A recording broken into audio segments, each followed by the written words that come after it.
E finalmente chegou a hora de falar desse muso, desse diretor maravilhoso, um dos filmes mais aguardados de 2020. Estamos falando aqui de Destacamento Blood.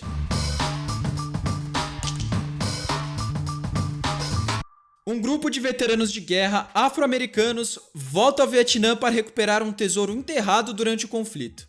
É também a oportunidade para procurar os restos mortais de um amigo que morreu em combate.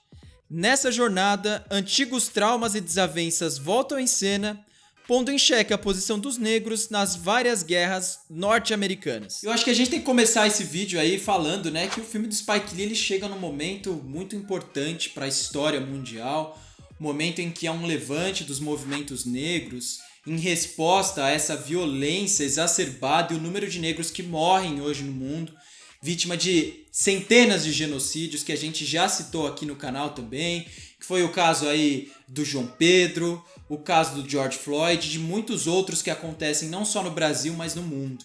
Então esse filme aí ele traz algumas discussões que são muito pertinentes aí para esse momento atual. Não, sem dúvidas, Éder. Eu acho que isso é importante se ressaltar, de fato, mas como a gente diz em vários vídeos, isso não pode ser maior que o filme. E eventualmente eu sinto que isso acaba sendo maior. Mas antes de ser massacrado ou qualquer outra coisa do tipo, eu gostaria de começar falando sobre as coisas que eu acho que são positivas no filme. Especificamente ali no paralelo que ele faz da Guerra do Vietnã através de um produto cultural, né? O Apocalipse Now, que inclusive aparece nos letreiros ali logo no começo do filme. E eu acho que é interessante que se você acompanha a jornada desses protagonistas, você consegue ver qual que é a posição de mundo em que você tem um branco e que você tem um negro. Porque ali no Apocalipse Now, né, todos os personagens eles estão perseguindo esse Kurtz, eles estão tentando resgatar esse personagem que de alguma forma está morto de espírito, de alma.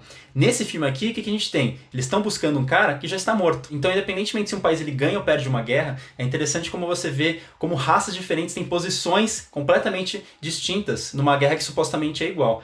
E, inclusive, você vai vendo assim no decorrer do filme, são várias comparações. Ali tem a outra referência do Wagner, né, que tem aquela música ali da Cavalgada das Valquírias. E aí, no filme do Apocalipse Now, que é uma cena hiper épica, aqui a gente tem um filme caseiro 8mm. Então, mais uma distinção. Os dois filmes, de alguma forma, eles propõem levantes, propõem revoluções. Só que se por um lado, no Apocalipse Now, você tem uma perda de humanidade, né, você caminha para uma distopia, aqui eu acho que você caminha para uma utopia, né, para uma mudança, que tem muito mais a ver com a posição do Spike Lee nesses filmes que a gente vem vendo nos últimos anos. Eu acho que um paralelo tanto entre o Apocalipse Now e o Destacamento são os traumas que a guerra deixa, a ferida que a guerra deixa para essas pessoas que ali estiveram, que participaram desse momento. Uma coisa que eu acho bastante interessante é que esses personagens eles voltam ao Vietnã em busca de um tesouro.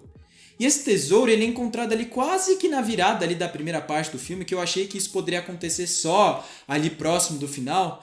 E esse tesouro, na verdade, ele só é um das marcas que vão fazer com que as desavenças, com que os traumas, com que essas tristezas voltem à tona. E além desse tesouro, né, uma outra marca da guerra são as minas que foram deixadas ali e não foram tiradas. É quase como elas se tornassem ali integrantes dessa guerra que voltam a assombrar esses personagens. A guerra também é sobre dinheiro, é sobre ganância, é sobre riqueza, né? Então, muitas vezes as pessoas elas são tiradas de sua sanidade e elas lutam pela vida, né? Ou seja, ou elas morrem ou elas matam. É um negócio assim muito voraz e bizarro. E uma outra coisa que eu já acho que de certa forma já é bastante subversiva e inovadora para mim é que o Spike Lee ele traz o protagonismo para esses homens negros, né? Que muitas vezes são jogados na guerra, são levados para a guerra e a relevância que eles têm dentro delas acaba sendo apagada, né? E quando eu falo de protagonismo desses soldados, eu não estou dizendo nem que eles são heróis ou que eles são vilões, mas que a gente está mostrando o ponto de vista deles, está mostrando esse recorte da história que muitas vezes não é mostrado.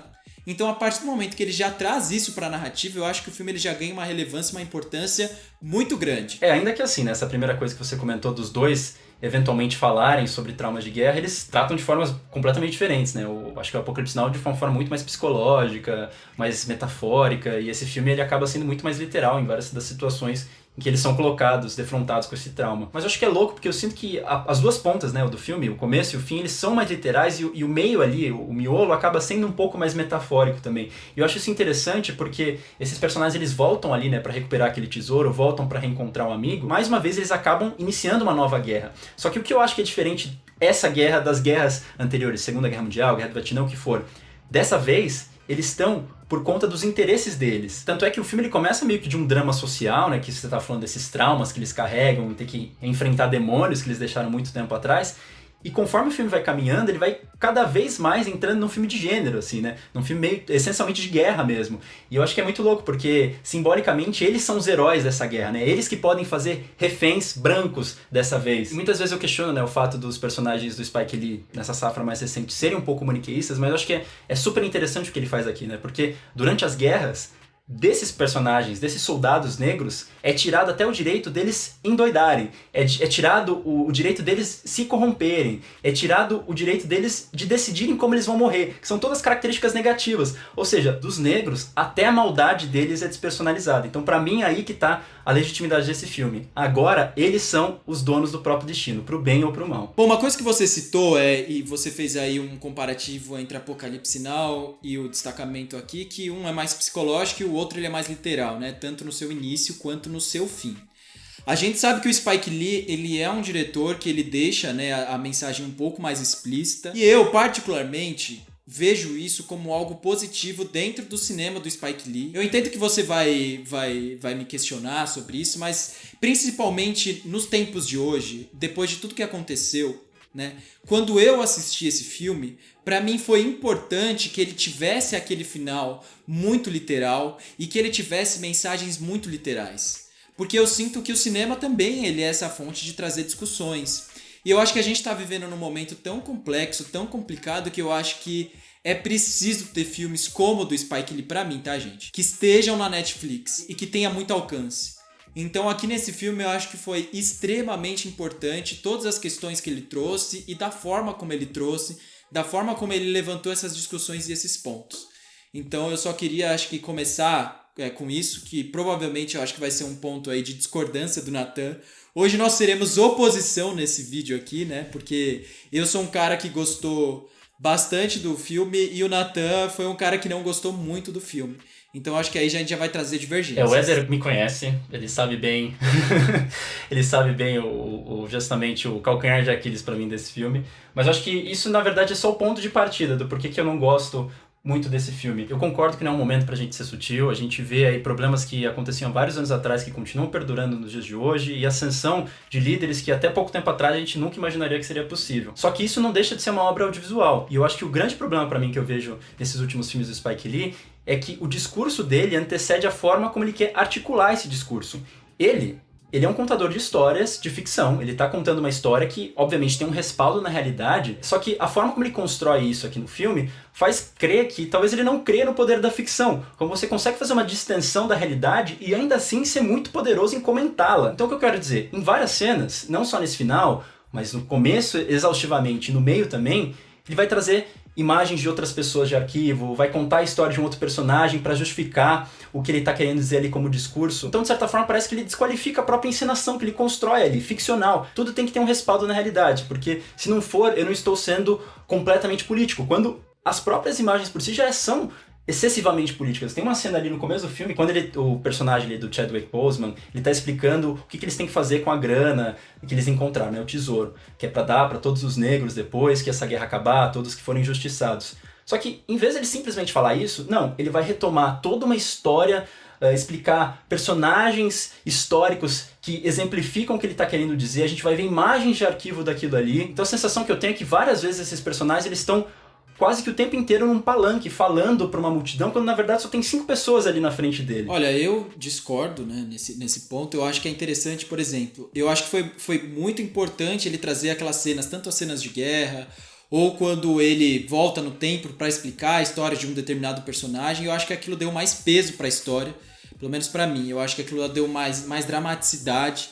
Eu acho que aquilo reforçou alguns pontos que ele gostaria de trazer, né? De citar esse lado ruim da guerra, né? Porque em algum momento do filme, ao mesmo tempo que ele enaltece esse nacionalismo desses personagens que ali, de certa forma, tem um orgulho de terem servido, por outro lado, ele também mostra essa tristeza e muitas vezes arrependimento de algumas coisas que foram feitas. Então eu acho que ele consegue muito bem aí trazer imagens de arquivo e misturar isso com a narrativa. Mesmo porque eu já conheço mais ou menos como o Spike Lee trabalha, você também conhece. Isso é um ponto, ele sempre foi um cara mais combativo, um cara mais literal dentro do seu discurso. né? Enfim, isso já é um traço narrativo dele que muitas vezes algumas pessoas vão gostar e outras não, né? Isso foi até um ponto que me incomodou na época quando eu assisti Infiltrados na Clã, mas quando eu assisti o filme depois de novo, ele fez todo sentido pra mim.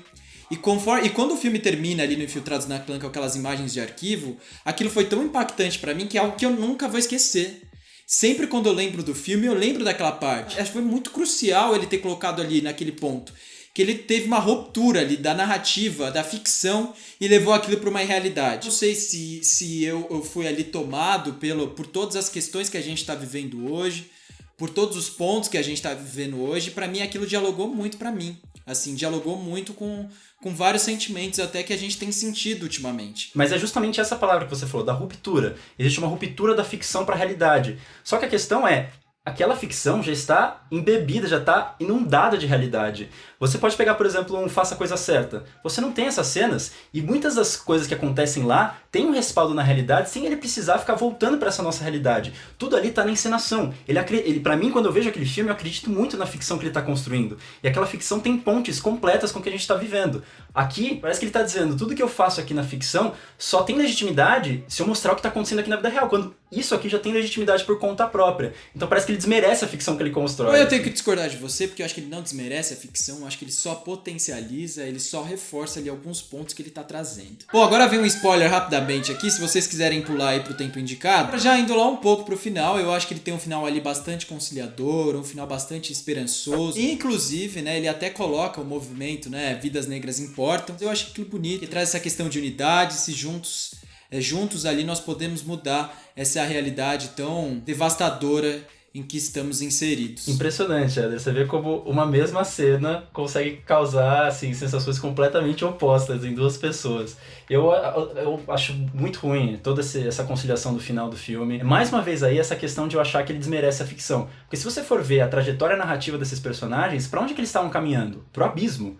Todos eles estavam cada vez mais desfalecidos, até literalmente ali. Começa meio que a haver um comentário de que talvez negros ou brancos, mesmo que a gente esteja falando desse protagonismo negro, a guerra, como guerra injusta, que ele deixa claro de frisar mais uma vez, que eu acho que aí no caso dele sendo um pouco exagerado, que o personagem começa a falar uma guerra injusta, que vidas foram injustiçadas, isso a gente tá vendo o filme inteiro. Ou quando ele fala assim, quando uma guerra começa, ela nunca acaba, seja mesmo na sua cabeça. Mas tipo, essa insanidade é o que a gente tá vendo ali no miolo inteiro do filme, sabe? Pra que reforçar isso? Mas enfim, essa é a minha questão do filme. Quando eu digo desmerecer a ficção, né, eles estão todos ali no abismo, tomados pela ganância, existe um conflito ali pelo quem vai ficar com aquele dinheiro, e de repente toma uma guinada e todos voltam a ser bons, todos voltam a vamos doar pra caridade sei lá o quê, vamos doar pra Vidas Negras Importam. Eu acho que assim, esses personagens no começo lá da história, eles eram divididos em uma quantidade.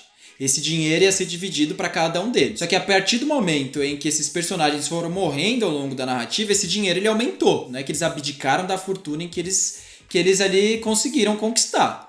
Na verdade, eles só redistribuíram o dinheiro daquelas pessoas que ali não estavam mais presentes. Tudo bem, mas o que eu quero dizer é o tom. Você tem ali os personagens, como a gente estava falando do Apocalipse Now, e eu acho que você concorda com isso. Eles estão cada vez mais insanos, enfim, eles começam a olhar para a câmera de tão loucos que eles estão ali na realidade deles. Eles já estão quebrando a quarta parede porque eles já estão acima dessa realidade fílmica deles. E então eles estão cada vez mais, como eu disse, caminhando pro abismo. Eles estão ali no final do filme completamente desmoralizados. Então conforme eles vão andando, eles vão até perdendo amigos ali no meio do caminho. Então o que eu sinto é que na verdade eles estão caminhando cada vez para uma perdição. Aí você tem essa virada de tom ali para uma esperança. Admiro o desejo de redenção que o Spike Lee tem. Gosto muito, inclusive, das cenas que ele filma abraços, né? Porque tem muitas cenas que eles vão se abraçar e ele filma 2 vezes aquele abraço. Então é um abraço em dobro, um abraço com muito mais afeto. Eu acho isso muito bonito. Então é meio doido, porque eu sinto que esses caras eles estão caminhando pro fundo do buraco e a única forma de saírem dele é, de certa forma, pedindo por um levante, pedindo por uma revolução e, ao mesmo tempo, ele buscar uma conciliação ali com todos os personagens meio que virando a chave, inclusive com um discurso conciliatório ali que tem com o Martin Luther King, buscando uma utopia daquilo tudo. Que, inclusive, acho que é bom deixar claro aqui que não inclui os vietnamitas nessa conciliação, né? Porque só os brancos e negros ali têm essa redenção. E os vietnamitas sim. Todos os vietnamitas morrem, meu cara. Tem o dinheiro que é doado pra... Mas por brancos salvadores. Inclusive aparece a imagem de um branco em volta de negros. Isso aí, tudo bem. Esse ponto a gente até pode... E inclusive os vietnamitas, deixar claro aqui também que eles são todos controlados por um francês. Então no final das contas os vietnamitas ali não existem redenção, ou pelo menos a mesma redenção que o Spike Lee tá puxando ali pros negros. Isso até pode ser uma questão de discussão, de fato.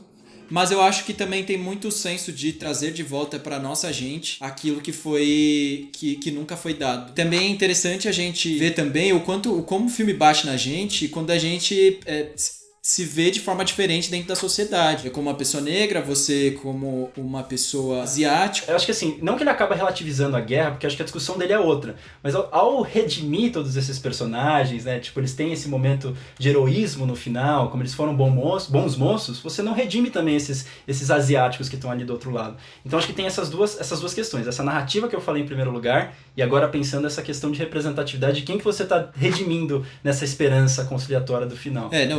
Isso de fato eu até concordo com você, mas de certa forma no geral eu gostei. Inclusive Filtrados na Clã, lá naquela época eu falei mal, mas hoje é um filme que eu gosto, tá? E a gente muda de opinião também, tá tudo certo, tá? Filtrados da Clã já recebeu tanta coisa, foi chamado até de membro da KKK. Vocês podem ver lá no comentário. Não precisa crucificar o Nathan por ele não ter gostado do filme. E eu não vou continuar gostando mesmo. Vocês podem me crucificar aí, acho que a gente dá a cara a tapa a isso mesmo, senão não estaria falando aqui na frente da câmera. Mas enfim, por favor, o debate continua aí nos comentários, acho que essa discussão é sempre o mais legal. E pra gente encerrar nosso vídeo, vamos puxar aqui o último quadro, que é o Vim Te Recomendar. A gente recomenda sempre algumas coisas que estão acontecendo aí. E acho que nessa guinada aí de autoritarismo que a gente está falando, que a gente também está nesses tempos de quarentena, vou aqui mais uma vez doutriná-los com a palavra de Graça Se Passou, porque ela lançou um curta lá no IMS, que está inclusive com um projeto muito bacana, trazendo cineastas, músicos, literários, produzindo coisas no contexto da quarentena, com as limitações da quarentena, e a Graça Se Passou fez um curta maravilhoso chamado República. Eu acho que Graça Se Passou estará aqui assim, unânime, quase como sola na lista de filmes brasileiros melhores de 2020, em que ela discute ali um avanço de um autoritarismo que começa ali num espaço muito pequeno dentro da cabeça dela, começa a ecoar dentro dos noticiários, está na rua, de repente toma a casa dela, tem assim, é uma pegada também um pouco mais metafórica, tal qual ali foi o experimentalismo do Vaga Carne, mas eu acho que essa mulher aqui, eu não tenho palavras para falar o que eu acho dessa moça.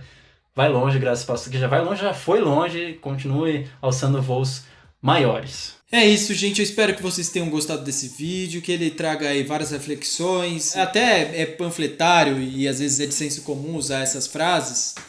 Mas eu acho que, de fato, pra mim foi um filme aí que me fez pensar em muitas coisas. Então, gente, muito obrigado por vocês terem assistido até o fim. Segue a gente lá nas redes sociais. Tá tudo na descrição. Sempre serão muito bem-vindos. Todas as recomendações. Então, gente, muito obrigado e até a próxima.